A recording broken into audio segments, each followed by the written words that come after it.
چوتھی اور آخری بات میں اپنی ماں بہنوں کے حوالے سے کہنا چاہتا ہوں، جو ہی عید کے ایام ہوتے ہیں بہت سی خواتین بناؤ سنگار کر کے، زیب و زینت کر کے بازاروں میں، گلیوں میں سیر و تفریح کے لیے سیاحت میں وہ جاتی ہیں اور بازاروں کی زینت بنتی ہیں، خوشبو سے معطر ہوتی ہیں، جبکہ یہ کلمہ گو مسلمان عورت کی شایان شان نہیں ہے۔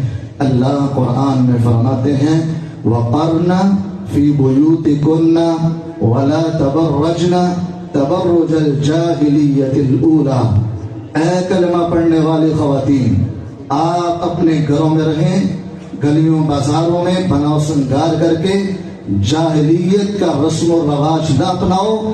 یہ جاہلیت کا نظام تھا، اپنا حسن و جمال، خوبصورتی بازاروں میں لوگوں کے سامنے رکھنا، یہ جاہلیت کا انداز تھا۔ جب آپ نے کلمہ پڑھ لیا آپ جہالت سے نکل آئی۔ اسلام یہ حکم دیتا ہے، اسلام یہ تعلیم دیتا ہے، اسلام کا یہ پیغام ہے کہ خواتین گھر میں ٹہریں، باہر نکلنا ہے باعزت طریقے سے، باپردہ ہو کر نکلیں، گھر میں بیٹھیں، زیب و زینت کو لوگوں کے سامنے واضح نہ کریں، بلکہ میرے نبی نے فرمایا المرأة عورة فإذا خرجت استشرفها الشیطان۔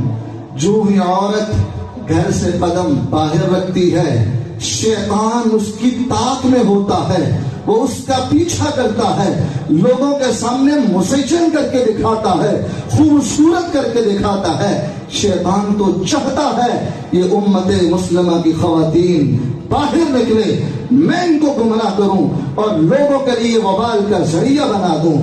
اس لیے اے امت مسلمہ، بالخصوص ان ایام عید میں، خوشی کے لمحات میں آپ اس بات کا خصوصی اہتمام کریں۔ اللہ کے نبی صلی اللہ علیہ وسلم نے فرمایا، بھائی جان، اللہ کے نبی صلی اللہ علیہ وسلم فرماتے ہیں ایما امرأة استعطرت، جو بھی خاتون بازار میں نکلی خوشبو لگا کر نکلی،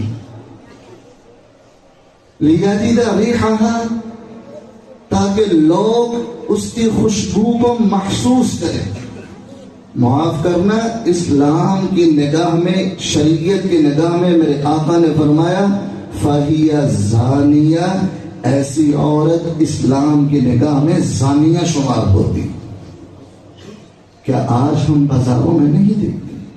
بالخصوص ایام عید میں بھئی خوشی منائیں لیکن رب کو ناراض نہ کریں، خوشی منائیں اس دائرہ کار میں رہ کر جو اسلام میں بتلائی ہے، خوشی منائیں اسلام کے حدود کے اندر رہ کر۔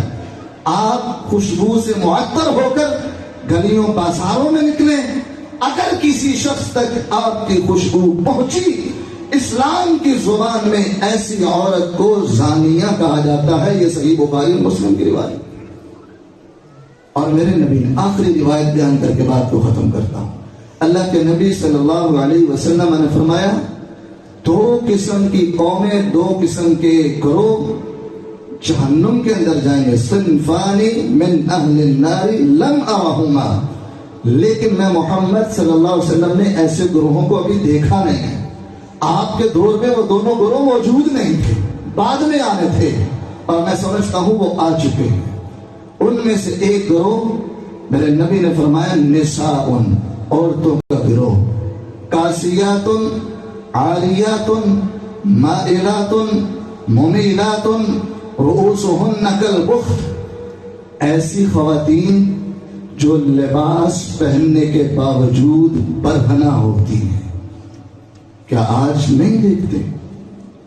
بعض نے تو شارٹ لباس پہنا ہے، بعض نے مکمل پہنا ہے، باریک اتنا کہ جسم نمایاں ہوتا ہے۔ میرے آقا نے فرمایا کاسیات عاریات، لباس پہننے کے باوجود برہنہ ہے، مائلات ممیلات، خود لوگوں کی طرف مائل ہونے والی اور اپنا انداز ایسا اپنانا تو لوگوں کو اپنی طرف مائل کرنا۔ آپ نے فرمایا لا يدخلن الجنہ، ایسی خواتین جنت کے اندر داخل نہیں ہوں گی. وَلَا يَجِدْنَ رِيحَهَا، اور وہ جنت کی خوشبو بھی نہیں پا سکتی. اور جنت کی خوشبو 40 سال مسافت انسان ابھی جنت سے دور ہو وہاں تک آ رہی ہوتی ہے. گویا جو خاتون خوشبوؤں میں معطر ہو کر نیم برہنہ لباس پہن کر بازاروں میں نکلے گی، ایسی خاتون کے لیے اسلام کہتا ہے وہ جنت کے پاس بھی نہیں جائے گی، 40 سال دور سے بھی زیادہ دور ہو. تو میری ماں بہنوں سے بھی التماس ہے، بھائیوں سے بھی التماس ہے، یہ چند گزارشات بطور اصلاح انتہائی معذرت کے ساتھ آپ کے سامنے پیش کی. ناراض نہ ہونا، یہ میری ذمہ داری تھی. اگر مجھے معاشرے کے اندر یہ خرابیاں نظر آئیں تو اس منبر کا یہ تقدس ہے، اس مصلی کی ذمہ داری ہے عوام الناس تک اللہ اور اس کے رسول کا پیغام پہنچا دینا. باقی ہر انسان جواب دہ ہے، ہر انسان میں حساب اس کا اور اس کے رب کا معاملہ ہے. میں اللہ سے دعا کرتا ہوں اللہ میری اور آپ کی، ہم سب کی اصلاح فرما دے، ہمیں قرآن و سنت کے مطابق زندگی گزارنے کی توفیق عطا فرما دے. اللہ جو ہمیں کمیاں کوتاہیاں معاف فرما